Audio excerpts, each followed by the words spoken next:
நம்ம இன்னைக்கு புதுசா ஒரு ரெசிபி ட்ரை பண்ண போறோங்க. இது என்னங்கிறது கடைசியில சொல்றேன். ஒரு ஜார்ல 2 முட்டை எடுத்து உடைச்சு ஊத்திக்கோங்க. ஒரு 1/2 கப்பு கோதுமை மாவு, அதுக்கப்புறம் ஒரு 1/4 கப்பு பவுடர்ட் சுகர், மஞ்ச பூசணிக்காய் 1/2 கிலோ வாங்கிட்டு வந்துட்டு, இந்த மாரி நல்லா ஸ்டீம் பண்ணி ஒரு 10 நிமிஷம் வேக வச்சு எடுத்துருக்கேங்க.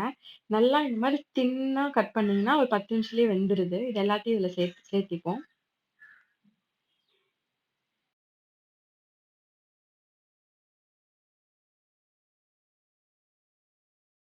பூசணிக்காவ போட்டுடாம ஒரு 1/4 டீஸ்பூன் ஈஸ்ட், ட்ரை ஈஸ்ட் பவுடர சேர்த்திக்கலாம். இது எல்லாத்தையும் நல்லா மிக்ஸியில அரைச்சு, ஒரு பாத்திரத்துல எடுத்து ஊத்திரணுங்க. இந்த ரெசிபிய நான் ஒரு சைனா யூடியூப் சேனல்ல இருந்து தாங்க பார்த்து இப்ப ட்ரை பண்ணிட்டு இருக்கேன். ரிசல்ட் எப்படி வரும்னு தெரியாது. பார்ப்போம். இத வந்து ஒரு கவர் போட்டு அவங்க மூடி வச்சாங்க. நம்ம இப்போ ஒரு துணி போட்டு ஒரு 1/2 மணி நேரத்துக்கு மூடி வச்சுருவோம். மாவு ஒரு பொங்கி இருக்கணும். அப்படியே இருக்குங்க 1/2 அன் ஹவர்ல. பரவால்ல. நம்ம திராட்சைய ஆட் பண்ணி, மறுபடியும் கலந்துட்டு ஒரு 10 நிமிஷம் அப்படியே ரெஸ்ட்ல வைக்கணுமாங்க. அதையும் பண்ணிடுவோம். 10 நிமிஷம் கழிச்சு, ஒரு பாத்திரத்துல இந்த மாரி நல்லா எண்ணெய் போட்டு தடவி விட்டுட்டு, அந்த மாவு எடுத்து இதுல ஊத்தி, இத வந்து நம்ம இப்ப ஸ்டீம் பண்ணணுங்க.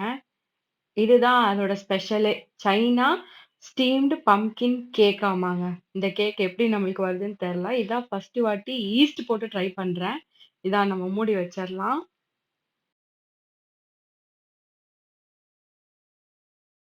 அவங்க 20 நிமிஷம் சொன்னாங்க. நான் 30 நிமிஷம் கழிச்சு இப்ப கேக் பாருங்க எப்படி வந்திருக்குன்னு.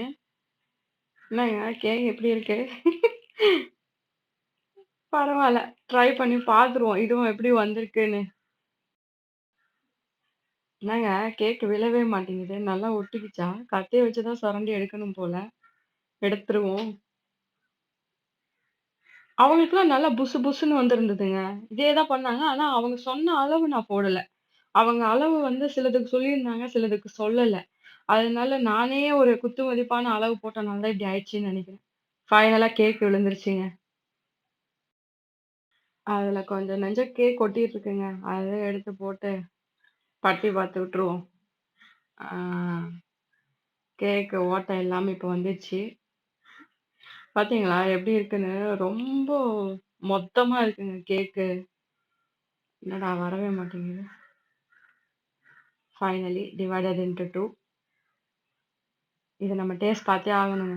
பஃப்ன்னு வரல. ஒரு மாரி மாவு மாரி வந்திருக்கு நம்மளுக்கு. டேஸ்ட் பாத்துருவோம். ஒரு மாரி டிஃபரெண்ட்டா இருக்குங்க. இது கேக்குன்னுலாம் சொல்ல முடியாது. சர்க்கரை இருக்கு. அதனால இத சாப்பிடலாம். அவ்வளோதான். இது வந்து ஃபூடி சைனான்னு சொல்லிட்டு அவங்க சூப்பரா பண்ணியிருந்தாங்க. நீங்க ட்ரை பண்ணணும்னா அந்த சேனல்லேருந்து ட்ரை பண்ணுங்க. தயவுசெய்து இத ட்ரை பண்ணிடாதீங்கோ. நன்றி. வணக்கம்.